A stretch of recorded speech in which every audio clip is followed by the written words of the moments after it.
ग्रहण कीजिए, शांत भाव होकर अपने स्थान पर विराजमान हो जाए। बोले नंद के लाला के।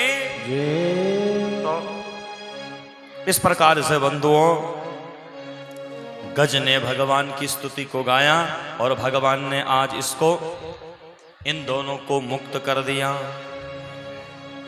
इन दोनों को भगवान ने मुक्त कर दिया। बड़ा सुंदर पावन प्रसंग आता है। एक बार भगवान ने प्रसन्न होकर बंधु दुर्वासा जी को एक पुष्पमाला अर्पण की।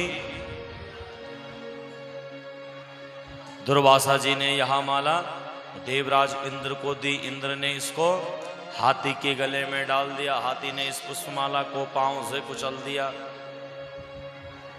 तो जो पांव से कुचला तो दुर्वासा जी ने इंद्र को श्राप दे दिया। बोले हे इंद्र, तुम्हें अभिमान हो गया, जाओ स्वर्ग से तुम्हारा पतन हो जाए।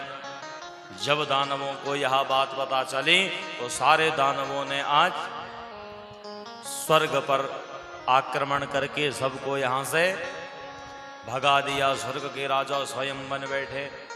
सारे देवता भगवान के पास पहुंचते हैं और भगवान से कहा, बोले हे प्रभु, अब हम कहां जाएं, क्या करें? तो भगवान ने कहा, एक काम करो, तुम उनके संग में संधि कर लो, मैत्री कर लो और समुद्र मंथन को कीजिए। तो देवता अब प्रस्ताव लेकर पहुंचे दानवों के पास और दानवों से कहने लगे, बोले हे दानवों, एक काम करो कि हम संधि कर लेते हैं, मैत्री कर लेते हैं। दानवों ने कहा, बोले ठीक है। बोले समुद्र मंथन करेंगे और जो भी समुद्र से रत्न प्राप्त होंगे उन सबको आपस में बांट दिया करेंगे। सारे दानव तैयार हो गए और 100 बंधुओं समुद्र मंथन होने लगा। मदरांचल पर्वत की रई बनाई गई, वासुकी नाग की रस्सी बनाई गई और समुद्र मंथन होने लगा। लेकिन जैसे ही समुद्र मंथन प्रारंभ हुआ कि मदरांचल पर्वत डूबने लगा, तभी मदरांचल की रक्षा करने के लिए मेरे नारायण ने कच्छप भगवान का स्वरूप को धारण कर लिया। बोलिए कच्छप भगवान की जय हो। कछुए का रूप धारण करके भगवान ने मदरांचल पर्वत को अपनी पीठ पर स्थापित किया और अब समुद्र मंथन होने लगा। समुद्र मंथन होते ही सबसे पहले कालकूट नाम का विष निकला और सब में हाहाकार होने लगा। क्या करें भाई? इस कालकूट नाम के विष को लेकर पहुंचे महादेव के पास और मेरे भोले बाबा से कहा, बोले बाबा, इस कालकूट को तो केवल तुम ही पान कर सकते हो। तो भगवान शंकर ने अपने नेत्र बंद किए और कालकूट विष को ज्यों पिया, स्मरण हो आया कि हृदय में तो मेरे इष्ट है, हृदय में मेरे राम हैं।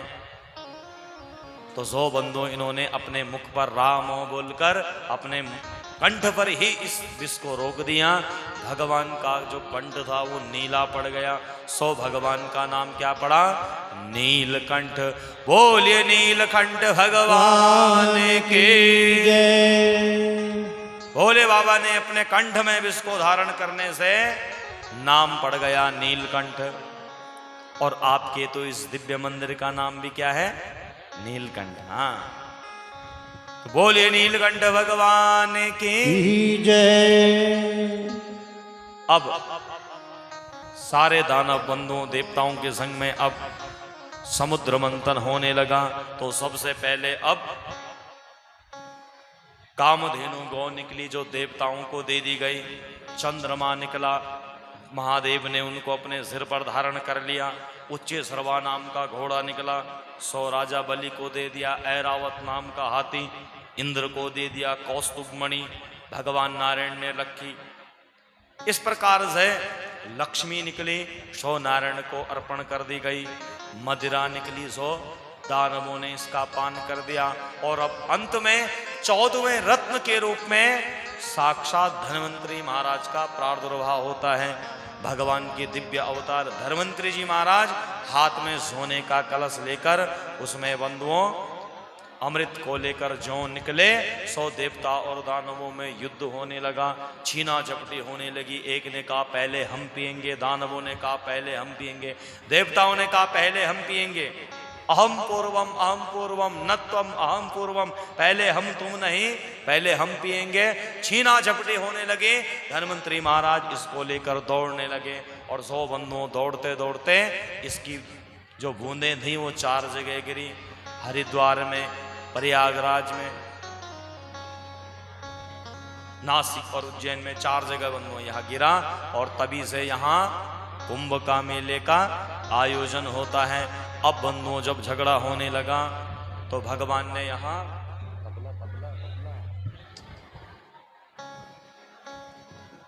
100 बंधुओं भगवान ने यहाँ मोहिनी का रूप धारण किया और मोहिनी बनकर भगवान प्रकट हुए।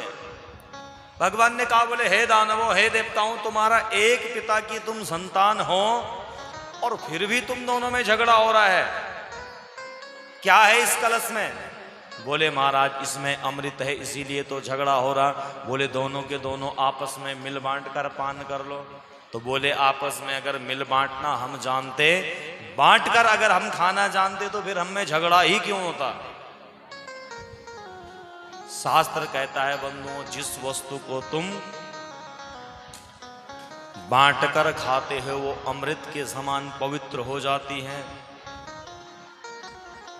छोटी सी छोटी वस्तुओं को भी बांटकर खाने वाला मानव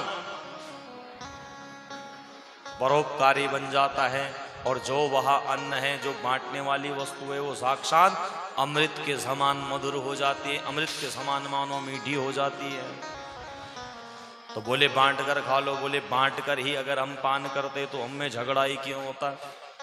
तो मोहिनी भगवान से कहने लगे, बोले देवी एक काम करो, तुम ही इसको बांट लो। बोले नहीं नहीं, ये तुम्हारा आपसी झगड़ा है, तुम्हारे बीच में मैं बिल्कुल नहीं पड़ूंगी। और वैसे भी बाहर वाले पर इतना जल्दी विश्वास नहीं करना चाहिए। अरे अभी तुमने मुझे जाना ही कितना है जो इतना विश्वास कर रहे हो। तो मोहिनी भगवान ने कहा बोले हे देवताओं, हे दानवों, नदीनांच नखीनांच श्रृंगेणाम शस्त्रपाणिनाम विश्वासो नैव कर्तव्या स्त्रीषु राजकुलेषु च। बोले हे दानवों, हे देवताओं, नदी पर कभी विश्वास नहीं करना। अगर तैरना नहीं आता तो कभी जल में नहीं उतरना, न जाने कब बहा कर ले जाए। नखीनांचा, नाखून वाले जो जानवर हैं इनसे बचकर रहना। सींग वाले जानवरों से हमेशा बचकर रहना। जिसके हाथ में अस्त्र शस्त्र हों उनसे बचकर रहना।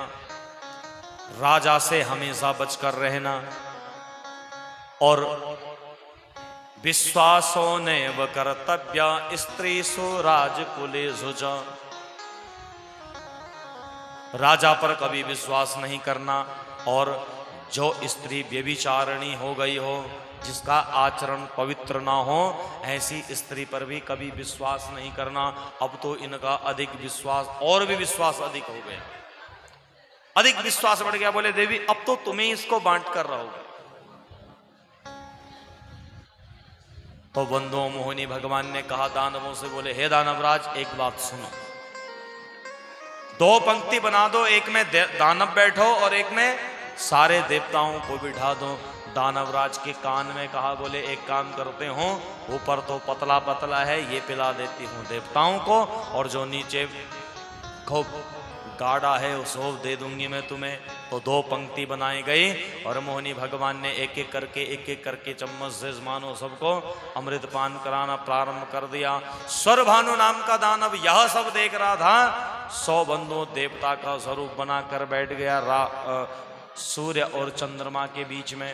सो इसने हाथ आगे किया और अमृत का पान कर दिया। चंद्र और सूर्य ने इशारा किया, बोले प्रभु ये तो दानव है, भगवान ने सुदर्शन चक्र निकाला और इसका धड़ मस्तक से अलग कर दिया, लेकिन ये अमृत पान पी चुका था, सो 2 भागों में विभक्त हो गया। तो 2 भागों में विभक्त होने से यहां राहु और केतु से प्रसिद्ध हुआ। जो धड़ था वो राहु बना, जो सिर था वो केतु बना, और 100 बंधुओं तभी से 9 ग्रहों में इनका पूजन होने लगा। पहले 7 ही ग्रह थे, तब से 2 ग्रह और बढ़ गए। कौन से? राहु और केतु। जो इनका रक्त गिरा सो मानो उसी से मुंथा का प्रादुर्भाव हो गया। अब चारों ओर मारो काटो की ध्वनि होने लगी, लेकिन देवता सब अमृतपान पी चुके थे, सारे दानव मारे गए। गुरु शुक्राचार्य को जब यह बात पता चली तो गुरु शुक्राचार्य जी ने अमृत संजीवनी के द्वारा पुनः सारे दानवों को जीवित किया, और सारे दानवों ने आज राजा बलि को अपना राजा बनाया, और राजा बलि को राजा बनाकर आज पुनः देवताओं पर इन्होंने वंदों आक्रमण किया, और देवताओं को स्वर्ग खाली करना पड़ा। अब राजा बलि देवता बने, इन सब के राजा बने हुए हैं राजा बलि, और 100 बंधु नर्मदा के तट में जाकर दिव्य यज्ञ करने लगे। और यज्ञ में जो भी ब्राह्मण दान देने के लिए आता, जो भी इस यज्ञ में आता, 100 राजा बलि दान देते गए। और राजा बलि इतने बड़े दानी हुए, इतने बड़े दानी हुए कि आज तक दानियों में पहला नाम राजा बलि का आता है। बोल साचे दरबार की जय।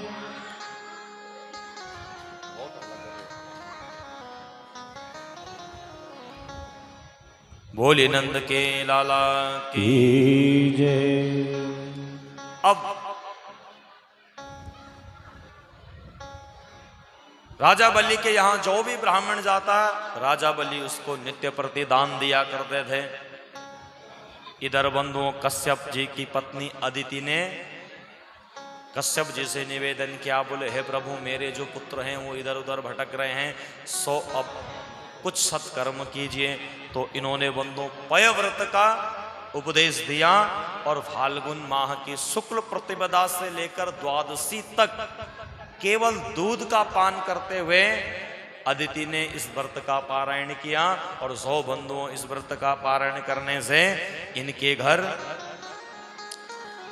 घर भादों के महीने में शुक्ल पक्ष श्रवण नक्षत्र और द्वादशी तिथि के दिन एक छोटे से भगवान के रूप में भगवान वामन बन के प्रकट हो गए। बोलिए वामन भगवान की जय। अब वामन बनकर भगवान प्रकट हुए। बहुत सुंदर स्वरूप है। सबने इनको बंधुओं भगवान ने मानो साक्षात इनको अपना स्वरूप प्रदान किया।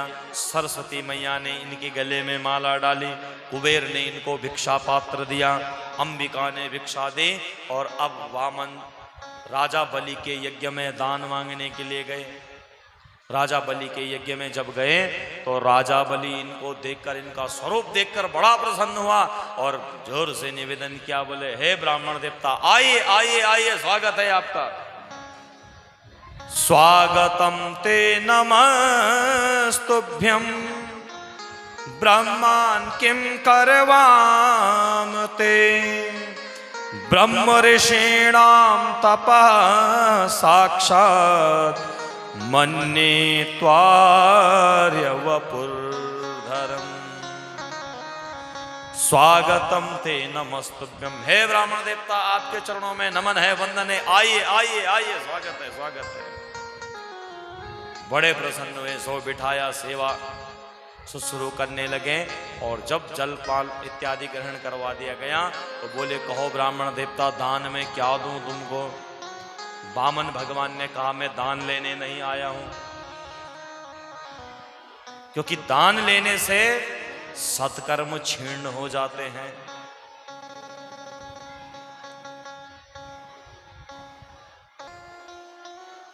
और ब्राह्मण दान इसलिए लेता है कि जो ब्राह्मण गायत्री का उपासक होता है और जो ब्राह्मण गायत्री का उपासक ना हो, जो गायत्री को ना जपे और केवल यजमान से दान ही दान लेता रहे, तो उस ब्राह्मण के जो पुण्य कर्म होते हैं वो क्षीण हो जाते हैं।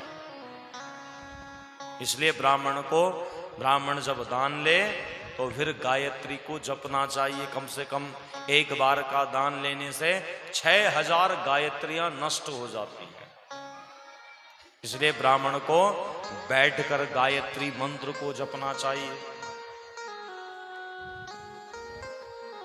गायत्री का उपासक ब्राह्मण हो तो बोले नहीं नहीं, मुझे तुम्हारा दान नहीं चाहिए। अरे मेरा जो पुण्य फल है, जो सत्कर्म है, वो नष्ट हो जाएगा। राजा बलि ने कहा, बोले महाराज, बलि के यज्ञ में आए हो, ऐसा कैसे हो सकता है कि मैं बिना दान के तुम्हें जाने दूं यहां से? कहो क्या चाहते हो दान में? तो वामन भगवान ने कहा, मुझे कुछ नहीं चाहिए। बोले नहीं, आपको मांगना पड़ेगा। तो बार बार कहने पर भगवान ने कहा कि हे बलि, यदि अगर देना ही चाहता है, देना ही चाहते हो, तो एक काम करो कि मुझे 3 पग भूमि दे दो। और हाँ, ध्यान रखना कि वो भी मेरे पग से नाप कर, तुम्हारे पग से नहीं, मेरे पग से। अब बलि सोचने लगा कि ये छोटे से 52 अंगल का बौना है और 3 पग की भूमि में ये कितना नाप लेगा। बोले हे राजा बलि, और दूसरी मेरी शर्त है कि मैं संकल्प के बिना नहीं लूंगा, मैं संकल्प से लूंगा। अब बंधुओं संकल्प होने लगा 3 पग भूमि का। और 3 पग भूमि का संकल्प जैसे ही होने लगा, शुक्राचार्य ने रोक दिया। बोले राजा बलि, दान मत करो, दान मत करो। हे राजा बलि, दान मत कीजिए।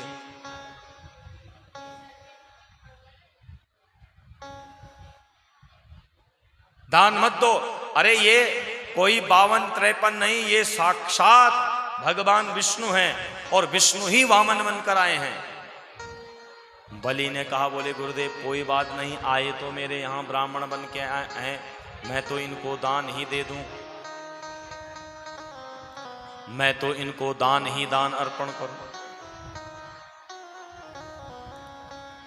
मैं इनको दान अर्पण करूंगा।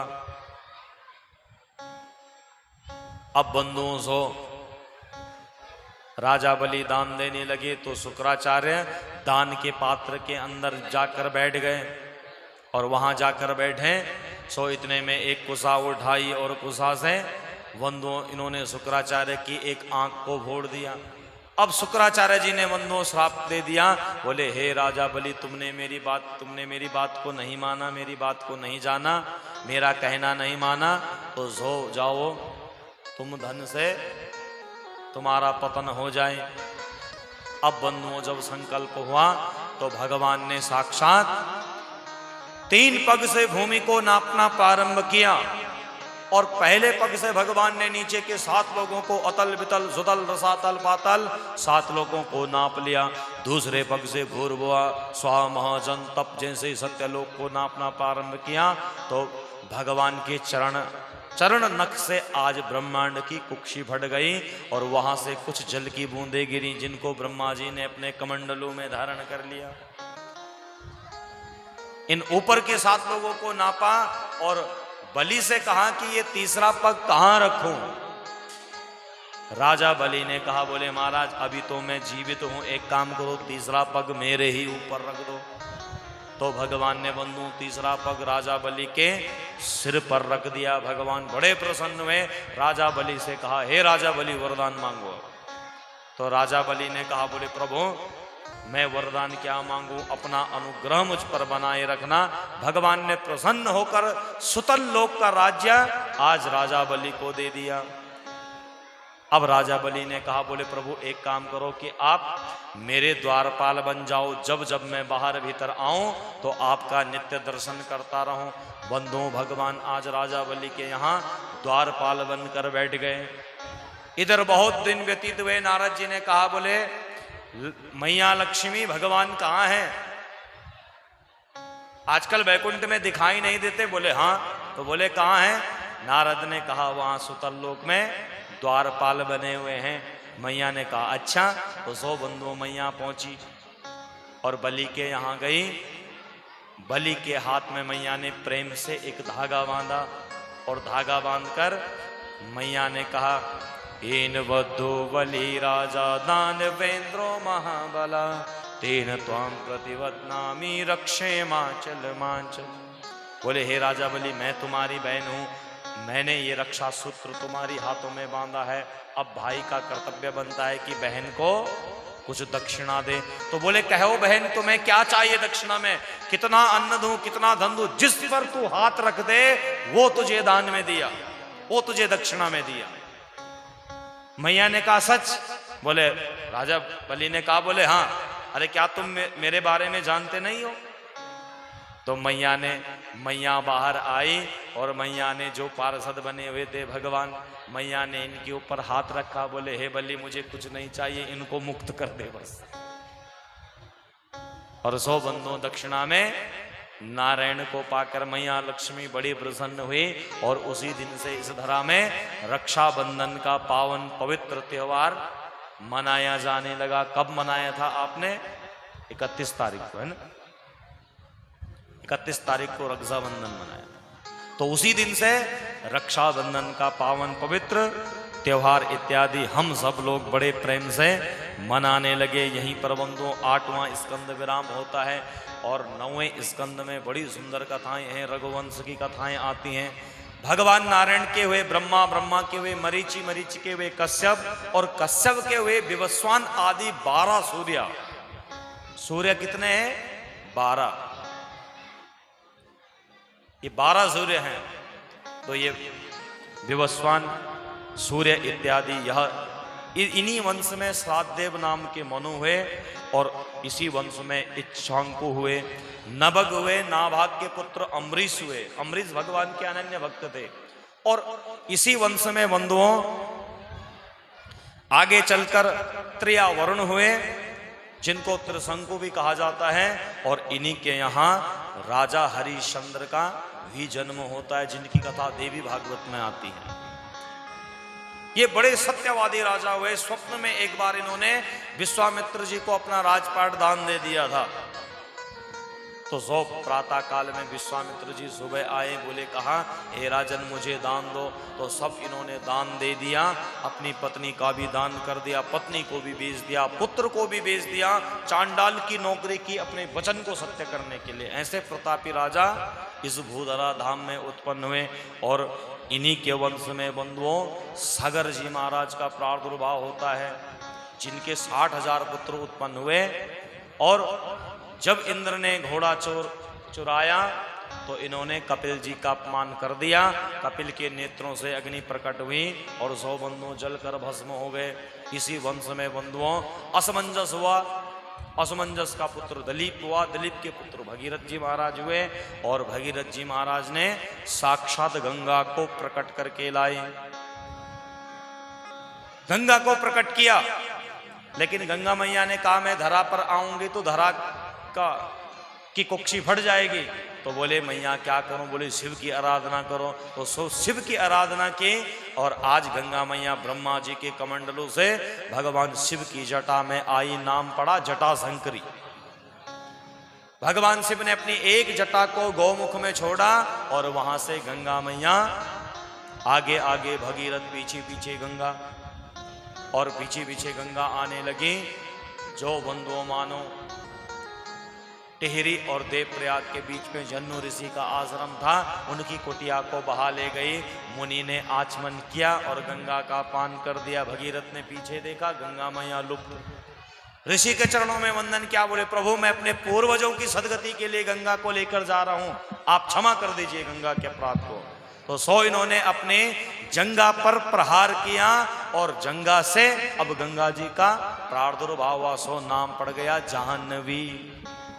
और देवप्रयाग होते हुए, जहां भागीरथी और अलकनंदा का परम संगम है, यहां से यह गंगा के नाम से जानी जाती है। भारतवर्ष के अनेक तीर्थों को पवित्र करती हुई गंगा सागर में पहुंचे। और 100 बंधुओं इन्होंने समस्त सागर के 60,000 पुत्रों का तरण तारण किया। ऐसी पतित पावनी मां गंगा है। गंग सकल मुद मंगल मोला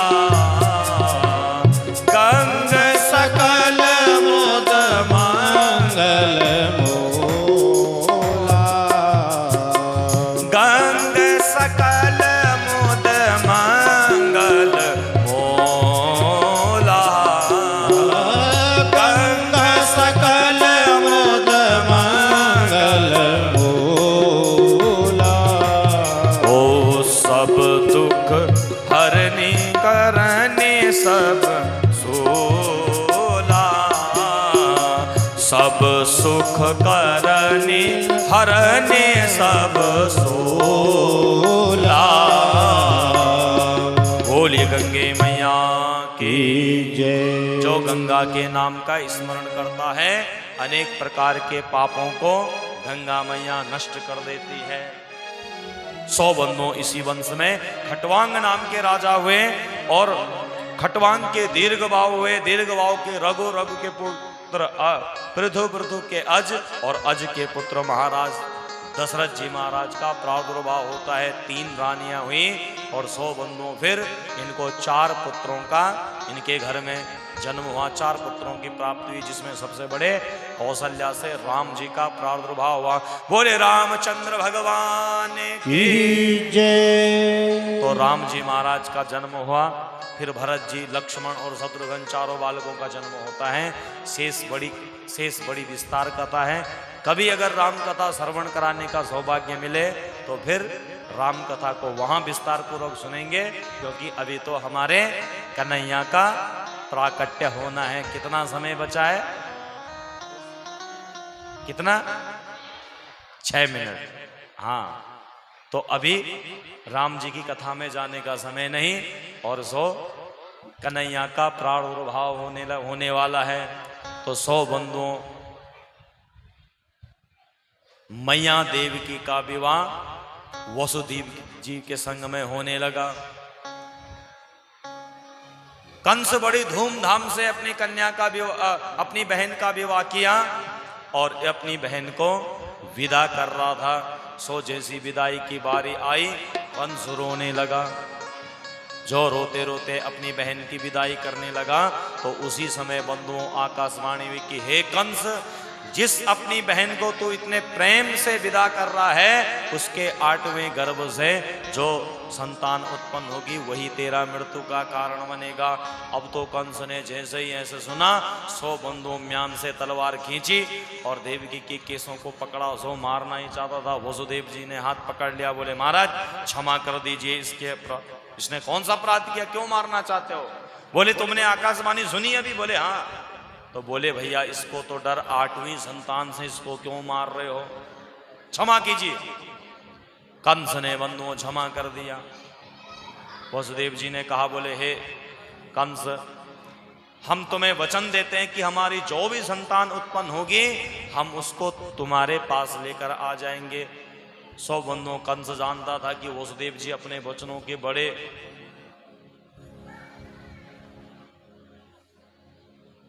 अपने वचनों को रखने वाले हैं, बड़े पाबंद हैं अपने वचनों के।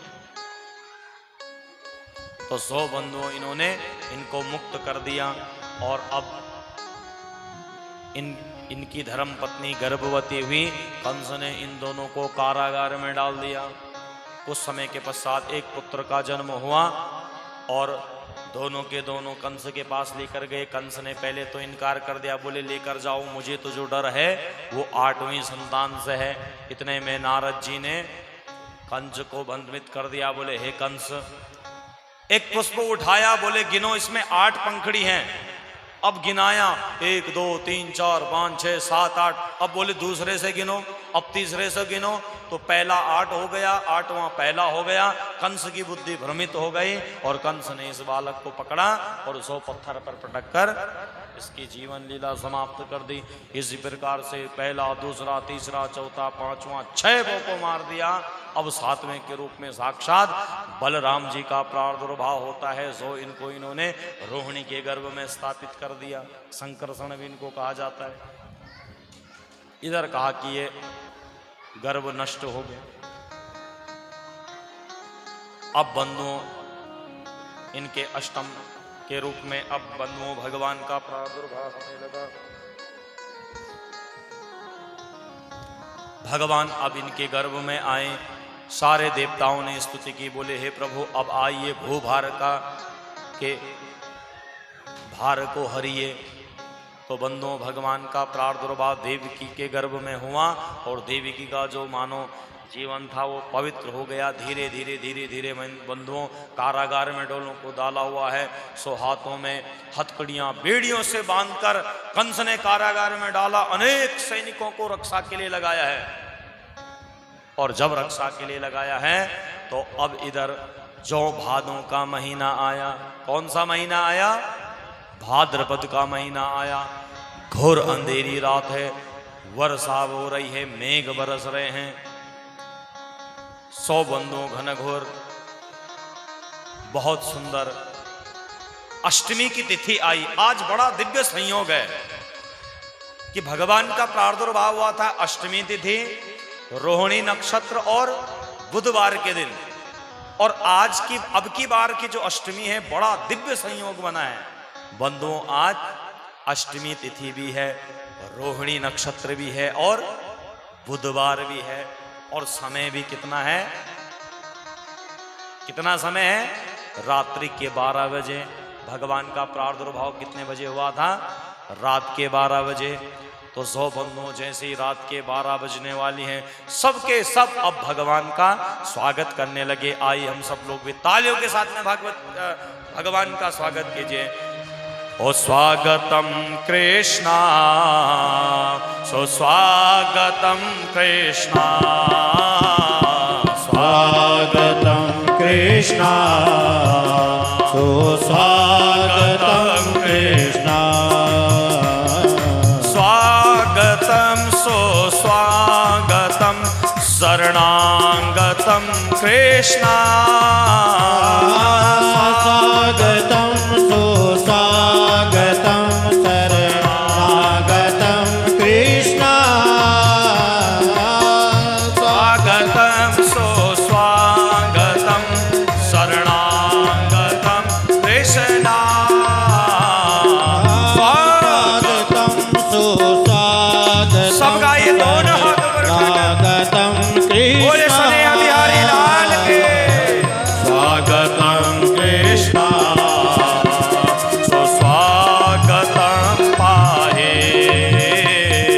स्वागतम कृष्णा, सुस्वागतम पाहे।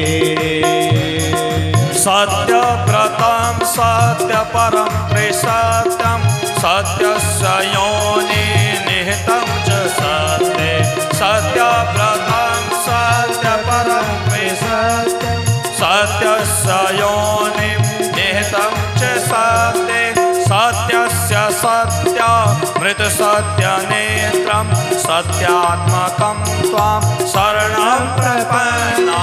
स्वागतं कृष्णा, स्वागतं पाहे, स्वागतं कृष्णा, सुस्वागतम पाहे। इस प्रकार से बंधुओं सब जय जयकार करने लगे। रात्रि के 11:56, 57 58 59वां मिनट। ओ स्वागतम कृष्णा, सुस्वागतम पाहे, स्वागतम कृष्णा, सुस्वागतम पाहे। जैसे ही रात्रि के 12 बजे सो उसी समय मेरे बाल गोपाल का प्रादुर्भाव हो गया। बोले नंद के लाला की जय। बोले कृष्ण लाल के। सो बंधुओं भगवान नंद का प्रादुर्भाव हुआ और इधर इस नन्हे बालक को देखकर ये टुकुर टुकुर मैया को देखने लगा। मैया ने देखा तमद्भुतम बालकमंबुजे क्षणम चतुर्भुजम शंख गदा हृदयुधम। ये चतुर्भुज के रूप में बालक प्रकट हुआ। मैया ने कहा बोले बेटा साधारण बालक बनकर आओ। और 100 बंदो मानो भगवान की माया ने सबको मोहित किया हुआ है। वसुदेव जी ने सूप में रखा और 100 बंधुओं इस बालक को लेकर कहाँ पहुंचे? नंदगांव में। और नंदगांव में बड़ा सुंदर महा उत्सव होने लगा। तो आइए हम सब लोग भी इस महा उत्सव में सम्मिलित हों। सभी लोग तालियों के संग में, जो लोग नृत्य करना चाहें वो नृत्य के संग में, बड़े प्रेम के संग में आइए। प्रेम से गाइए बोले बाल कृष्ण लाल की। ये 100 बार बधाई लोगों, 100 बार बधाई लोगों, हो लाखों बार बधाई हो नंद जो के अंगना में बज रहे आज बधाई, हो नंद जो के अंगना में बज रहे आज बधाई, नंद जो के आंगन में बज रहे आज बधाई, नंद जो के आंगन में सब गाइए दोनों हाथ पर उठाकर 100 बार बधाई लोगों, 100 बार बधाई लोगों, 100 बार बधाई लोगों, लाखों बार बधाई हो नंद चुके, हो नंद चुके, नंद चुके आंगन में बज रहे आज बधाई, नंद चुके आंगन में बज रहे आज बधाई, हो नंद चुके आंगन में बज रहे आज बधाई, नंद जी के आंगन में बज रहे आज बधाई। प्रेम से गाए सभी लोग दोनों हाथ उठाकर।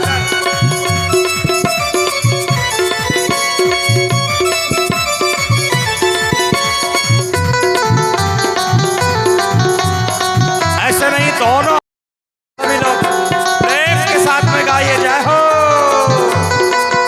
दोनों हाथ उठाकर।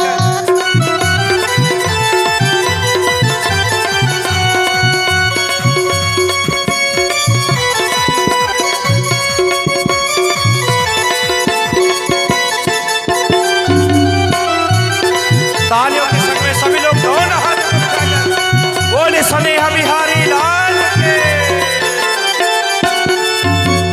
नंद गांव में आज बधाई, नंद गाँव में आज बधाई, ओ नंद गांव में आज बधाई, नंद गांव में आज बधाई, नाच रहे सब नंद और नारी, नाच रहे सब नर और नारी, ओ नाच रहे सब नर और नारे, नाच रहे सब नर नारी, नंद बिगोरे यशोदा बिकारे, नंद बिगोरे यशोदा बिकारे, नंद बिगोरे यशोदा बिगोरी, नंद बिगोरे यशोदा बिगोरे, पुकारो कहाँ से आए, नंद जो के अंगना में बज रहे आज बधाई, नंद जो के आंगन में बज रहे आज बधाई, नंद जो के अंगना में बज रहे आज बधाई, नंद जो के आंगन में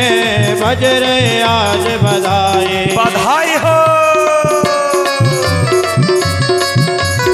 तालियों के संग में सभी लोग प्रेम से दोनों हाथ पर उठाकर